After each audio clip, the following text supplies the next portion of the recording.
Talningatré er tré sem við notum í líkindareikningi til þess að sýna okkur möguleika, til þess að auðvelda okkur að reikna líkur.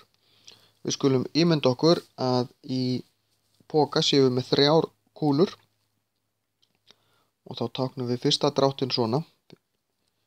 Við höfum 3 möguleika og við erum með kúlu sem er gul, kúlu sem er hvít og kúlu sem er glær.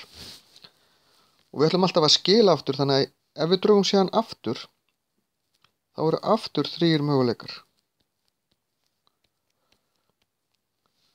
Og aftur erum við með gula kúlu, hvíta kúlu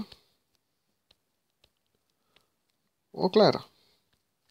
Svo gæti ég teiknað eina línu í viðbót en þá verða kúlunar rosalega margar. En þið sjáuð hvernig við getum notað tréð til að sjá hvaða möguleikar er alltaf í boði. En hér skiptir öllu máli hvort við erum að skila eða ekki hvernig við teiknum tréð.